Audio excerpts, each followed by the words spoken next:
40 वर्ष की उम्र में प्रधानमंत्री बनने वाले श्री राजीव गांधी भारत के सबसे कम उम्र के प्रधानमंत्री थे और संभवतः दुनिया के उन युवा राजनेताओं में से एक है जिन्होंने सरकार का नेतृत्व किया है। उनकी मां श्रीमती इंदिरा गांधी 1966 में जब पहली बार प्रधानमंत्री बनी थी तब वह उनसे उम्र में 8 साल की बड़ी थी।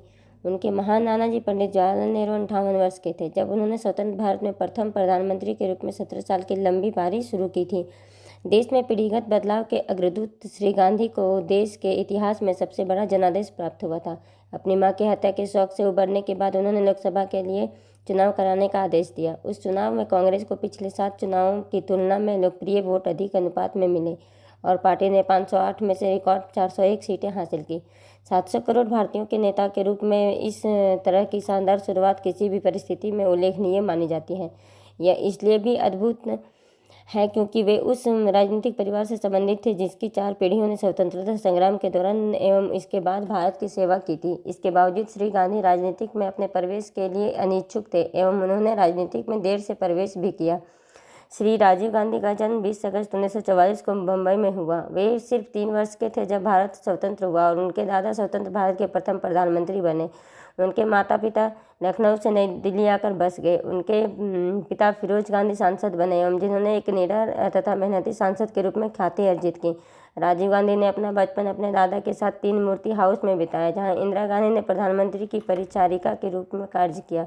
वे कुछ समय के लिए देहरादून के वेलहम स्कूल गए लेकिन जल्द ही उन्हें हिमालय की तलहटी में स्थित आवासीय दून स्कूल में भेज दिया गया। वहां उनके कई मित्र बने जिनके साथ उनकी आजीवन दोस्ती बनी रही। बाद में उनके छोटे भाई संजय गांधी को भी इसी स्कूल में भेजा गया जहां दोनों साथ रहे। स्कूल से निकलने के बाद श्री गांधी कैम्ब्रिज के ट्रिनिटी कॉलेज गए लेकिन जल्द ही वे वहां से हटकर लंदन के इंपीरियल कॉलेज चले गए। उन्होंने वहां के मैकेनिकल इंजीनियरिंग की पढ़ाई की। यह तो स्पष्ट था कि राजनीतिक में अपना करियर बनाने में उनकी कोई रुचि नहीं थी। उनके सहपाठियों के अनुसार उनके पास दर्शन, राजनीति या इतिहास से संबंधित पुस्तकें न होकर विज्ञान एवं इंजीनियरिंग की पुस्तकें हुआ करती थीं। हालांकि संगीत में उनकी बहुत रुचि थी। उन्हें पश्चिमी और हिंदुस्तानी शास्त्रीय एवं आधुनिक संगीत पसंद था। उन्हें फोटोग्राफी एवं रेडियो सुनने का भी शौक था। हवाई उड़ान उनका सबसे बड़ा जुनून था। अपेक्षानुसार इंग्लैंड से घर लौटने के बाद उन्होंने दिल्ली फ्लाइंग क्लब की प्रवेश परीक्षा पास की एवं वाणिज्यिक पायलट का लाइसेंस प्राप्त किया। जल्द ही वे घरेलू राष्ट्रीय जहाज कंपनी इंडियन एयरलाइंस के पायलट बन गए। कैम्ब्रिज में उनकी मुलाकात इतालवी सोनिया मेमो से हुई थी जो उस समय वहां अंग्रेजी की पढ़ाई कर रही थी। उन्होंने 1968 में नई दिल्ली में शादी कर ली। वे अपने दोनों बच्चों राहुल और प्रियंका के साथ नई दिल्ली में श्रीमती इंदिरा गांधी के निवास पर रहे। आसपास राजनीतिक गतिविधियों की ऐसी हलचल के बावजूद वे अपना निजी जीवन जीते रहे। लेकिन 1980 में एक विमान दुर्घटना में उनके भाई संजय गांधी की मौत से सारी परिस्थितियां बदल कर रख दी जो उन पर राजनीति में प्रवेश करने एवं उनकी मां को राजनीतिक कार्यों में सहयोग करने का दबाव बन गया। फिर कई आंतरिक एवं बाह्य चुनौतियां भी सामने आई। पहले उन्होंने इन दबावों का विरोध किया लेकिन बाद में उनके द्वारा दिए गए तर्क से सहमत हो गए। उन्होंने अपने भाई की मृत्यु के कारण खाली हुए उत्तर प्रदेश के अमेठी संसद क्षेत्र का उपचुनाव जीता। नवंबर 1982 में जब भारत ने एशियाई खेलों का मेजबानी की थी, स्टेडियम के निर्माण एवं अन्य बुनियादी सुविधाएं उपलब्ध कराने संबंधी वर्षों पहले किए गए वादे को पूरा किया गया था। श्री गांधी को यह जिम्मेदारी दी गई थी कि सारे काम समय से पर पूर्ण हो एवं यह सुनिश्चित किया जा सके कि बिना किसी रुकावट एवं खामियों के खेल का आयोजन किया जा सके। उन्होंने दक्षता एवं निर्बाध समन्वय का प्रदर्शन करते हुए इस चुनौतीपूर्ण कार्य को संपन्न किया। साथ ही साथ कांग्रेस के महासचिव के रूप में उन्होंने उसी तन्मयता के से काम करते हुए पार्टी संगठन को व्यवस्थित एवं सक्रिय किया।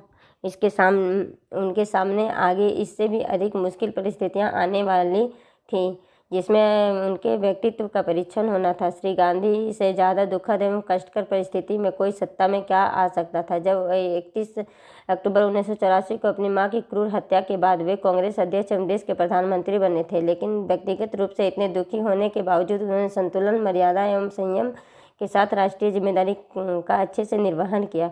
महीने भर के लंबे चुनाव अभियान के दौरान श्री गांधी ने पृथ्वी की परिधि से 1.5 गुना के बराबर दूरी की यात्रा करते हुए देश के लगभग सभी भागों में जाकर 250 से अधिक सभाएं की एवं लाखों लोगों के आमने सामने मिले।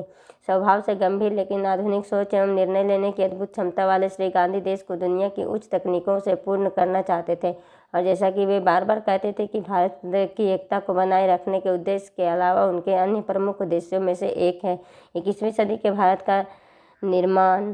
चुनावों का प्रचार करते हुए राजीव गांधी की हत्या। चुनाव का प्रचार करते हुए 21 मई 1991 को लिबरेशन टाइगर्स ऑफ तमिल इलम नामक आतंकवादी संगठन के आतंकवादियों ने राजीव गांधी की एक बम विस्फोट में हत्या कर दी।